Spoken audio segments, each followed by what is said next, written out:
Welcome to the McAllen Cable Network Studios. I'm Roy Cantu. With us today, we have a great interview with some hometown heroes, the Aguirre family from McAllen, who won the GMAs for Emily's Meals. It was a GMA's, what is it called, a volunteer award? The Good Morning America Points of Light Family of the Year Award. That's a long title. Points of Light Family? Disney and Points of Light. Disney and so y'all are big time here. You won across the country. There were several families who were involved, but talk to us about what Emily's Meals do for our community. Well, Emily's Meals started 4.5 years ago when Emily was 6 years old. She and I went to the HEB located on on 10th Street, South of Atlanta. Of course, I didn't get something I was supposed to have gotten by my wife, and so we got sent to the HEB. As we pulled out of HEB, it was one of those like nasty days, rainy, cold. We pulled out onto 10th Street, and a homeless man was walking in front of my truck. And I mentioned to Emily, I said, look, Mijita, there's a homeless guy. Well, let me start asking, what's a homeless guy? He doesn't have a home. He lives on the street. Well, why does he live on the street? Where does he sleep? Where does he eat? And where does he go to the bathroom? What's going to happen to him?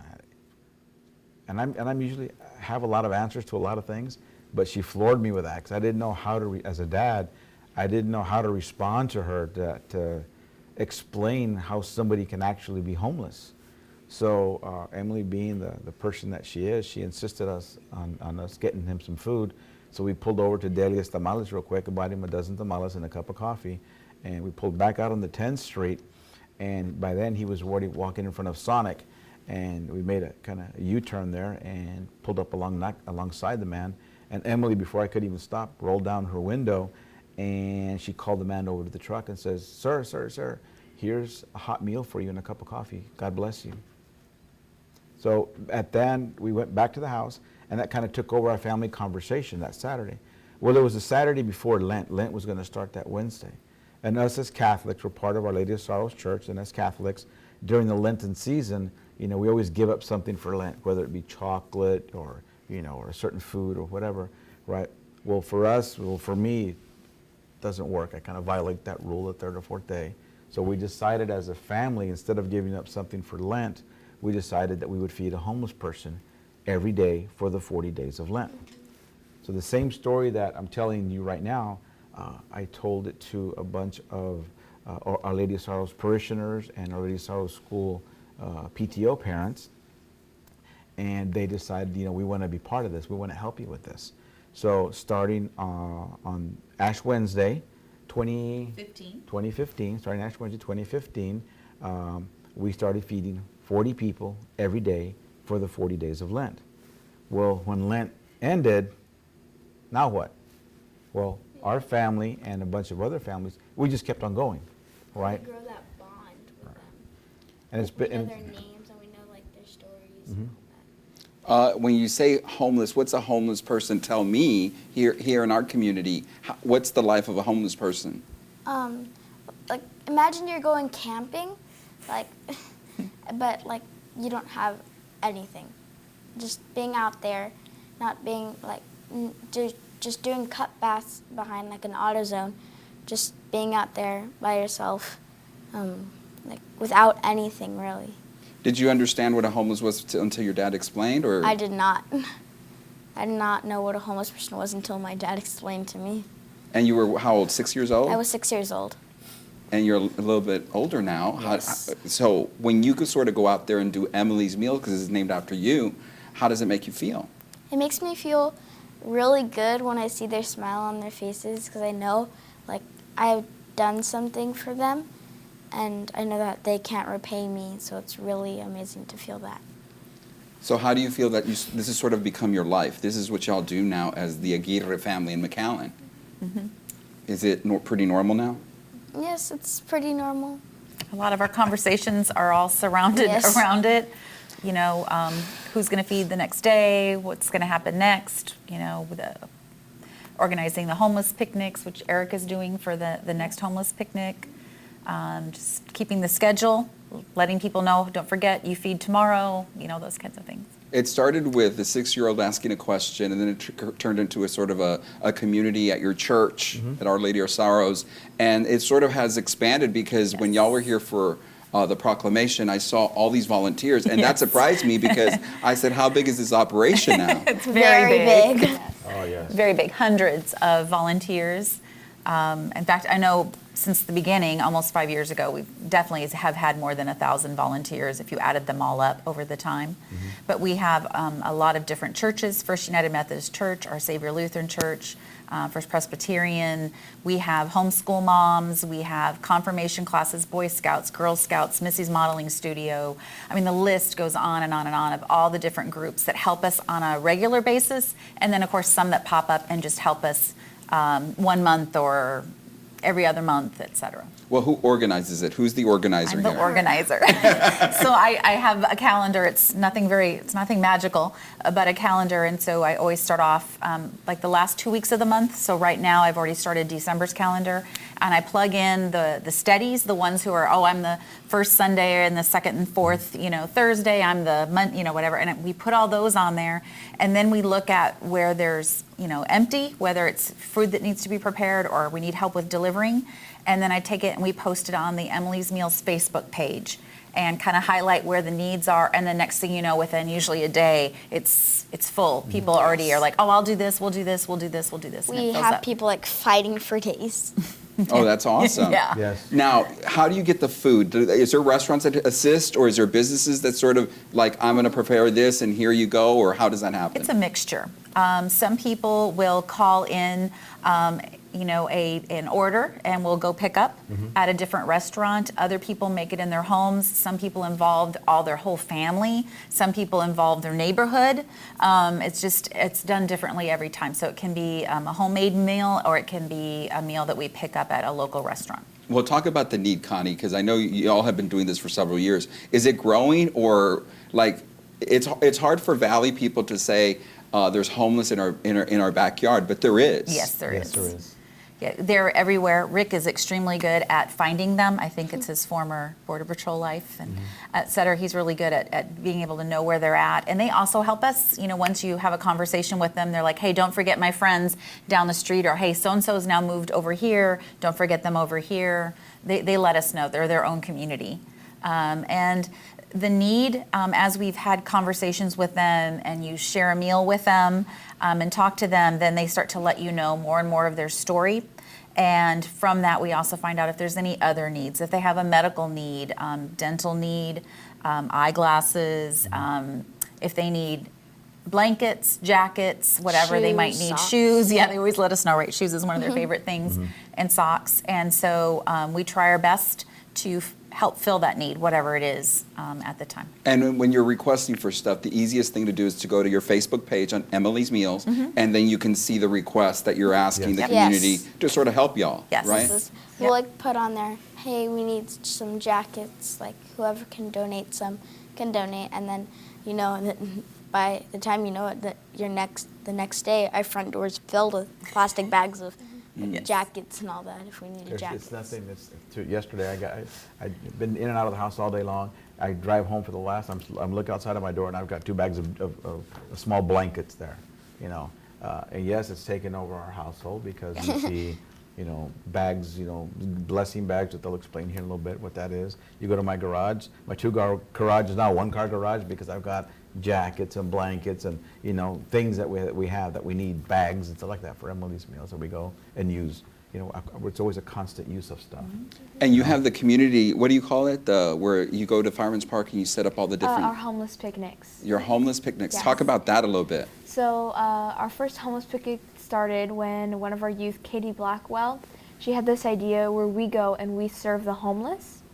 And so my dad, what he does is he goes and he picks up all the homeless people and he'll take them to one specific spot and we'll provide them a hot meal, kind of like a brunch, and there'll be clothes for them, there'll be medical care, there'll be haircuts, pet care, mental health care, and showers. Yes, there are showers too. Clothes, shoes, socks.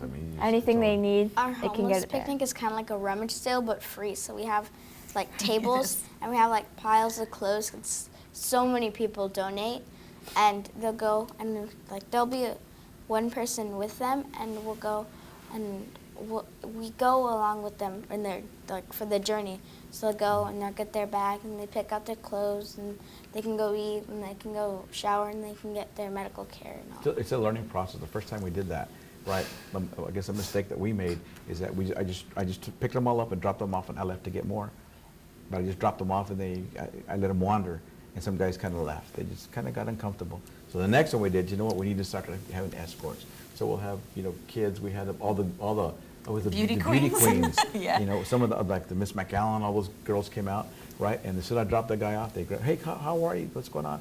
I made him feel at home, got him comfortable, and walked this person throughout the whole line and took him to, you know, took him to the shower, took him to get his clothes, took him to eat, took him to the medical care, wherever he needed, you know, and then actually sat down with him and had lunch with him, you know, and there was that bond that kept everybody there. Yeah, I got to go when they were getting haircuts and stuff, which I was surprised. And surprised to the fact that a person needs a haircut, and if you really think about it, they can't afford to go get a haircut. Right. Y'all provide that. You had showers in case they wanted to shower. And I thought that was amazing because that's the kind of stuff to them, I'm sure it means stuff. What have you learned from the homeless, Emily, since you sort of talk to them now and get to know them? They really, really like socks. So one time we were going out and a guy was like, hey, I really need socks. And so we had like socks with us. And so we went and we gave him some socks. And he immediately sat down in the middle of the street. I'm not kidding, like in the middle of the street. And he took off his shoes and they were full of blisters. And he put on the socks and he was like, thank you so much. And then they'll tell us, hey, don't give us like the 10-pack, only give us 2 because we'll go and we'll sell them. Awesome. They teach us a lot of things. They do? Yeah. Yeah, it's really weird. She hit on the money there. Just don't give us this because we'll sell it, or don't give us that. We learn from them. Well, we're so thankful that y'all did so great, and I know with the community support here in South Texas, it assisted you in winning. But talk to us about the award again, and basically you're on your way to the most magical place in the world. So talk to us about that, Rick. Back in May, Juan Diego Academy, right, called me and said, hey, we got with Disney, and Disney has this Family of the Year award, right, for a family that does a lot of community service. Would you mind if we put in your name? Because Erika goes to Juan Diego. I said, okay, great. What's in it for Juan Diego? So if you win, the winning school, the nominating school gets a $10,000 grant. It's good, perfect. Right, so we did it, and she had to do a 500-word essay that was submitted. A month or 2 later, we got an email, we're in the top 80. I said, okay, great, here we go. Well, top 80 is still good, right? So we had to do a little video, a 2-minute video. So we Homemade did that. video. Homemade video. So we did that, and then we submitted that, and a few weeks later we got another email. Boom, we're in the top 30. I said, okay, now it's getting kind of serious here. Top 30 out of over 400 families nationwide, right? So then we had to do a Skype interview with Disney Points of Light representatives, and we were on this video for like 30, 35 minutes, you know, on a Skype video being interviewed and stuff. And then it's okay, fine, we'll let you know if you make the top 5. So Good Morning America Live one day, Monday, came up, it wasn't us. Tuesday came up, and boom, we were on the top 5. We were the second family to be announced. Yes, it was so surprising because we were in my class and all of my classmates were like, we were watching the video and we're like, and then they said our name and we all like jumped up and we all started like screaming, and it was so amazing. Yeah. Did you ever expect an award like this? No, because we had submitted and it was like out of 400 families, so we kind of like breezed it off because we had a like family vacation, and they're like, oh, you made it to top 80, and we're like, okay, and then top 30, and we're like, Wow. okay, this is getting a little bit more like in depth, and then when we announced Tuesday, it's like, whoa. Top 5. Top 5. What does this mean for the Aguirre family and Emily's Meals after your entire fun trip and everything else? You come back home, and what happens? Okay, so I will tell you what has happened since the top 5 has been our Facebook page went from like 200 members To we're over over 1,000 members. This picnic has been a dream to plan because Yes. people are just Everyone's like, so "I wanna help, involved I and wanna really help." wanting to help in any way possible. The amounts of meals being donated, items being donated, our front door has been it's just the community. People, we had no idea. And I think that's amazing. And then we even had people who live in Harlingen come over to McAllen to drop off meals. We've got people in Harlingen who are interested in starting something, and then we talked to the bishop, and the bishop is interested in spreading this to all the different parishes. So we'll see what happens in the future. And not every community maybe needs exactly how we have it set up, but there's so many pieces. There's the picnic, there is the meals, there's so many parts. There's the shower trailer that was donated by an anonymous donor. So we'll see where it goes, but we're just so blessed and so thankful that so many people in our community they have beautiful hearts and are so willing to give. We leave on the 21st, next Thursday. We take off to Disney, right? And then we come back the following Wednesday, the Wednesday before Thanksgiving. Well, we have Thanksgiving. Friday we prep for the picnic, and Saturday we have the picnic for the homeless. So I mean, it's just. And y'all it's could the way of still life need now. help. I mean, even though there's been this outpouring support, this is something y'all do every day Every of the day. year. Yes. Every day. And it doesn't get, I mean, there's not less homeless. Nope. No. No. Nope. So A for little bit more in the winter. We have some winter Texan homeless, but Yeah.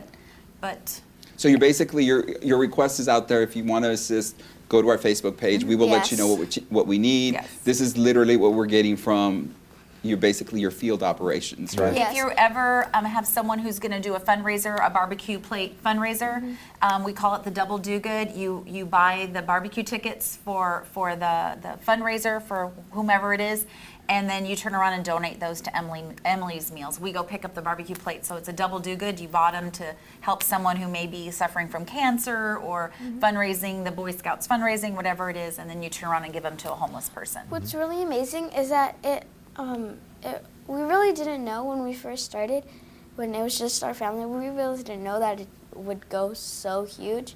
It was just because the day before I met the homeless man, my teacher had us in like circle time, and we were talking Kindergarten about circle time. yes, Kindergarten.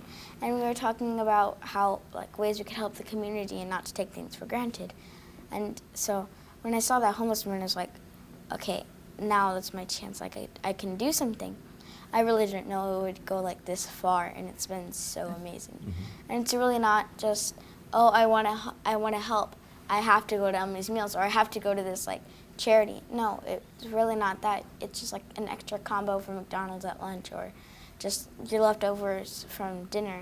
Just go up, put in like a styrofoam cup or like a Ziploc, and give it to the homeless man. He's like, hey, here's something to eat. God bless you. It's really just that. Quick question, what do you want to do when you grow up? When I grow up, Yes. I want to continue this on, and I want to be an OBGYN. Awesome. You, Erika? I want to be either a counselor or a physical therapist. And do you think you're still going to be involved in this? Of course, yes. I'll be helping out Emily when I can and helping them out, of course. That's sort of your role. It is like a family now. This is Family. what you do. Yeah. I just grew up helping people.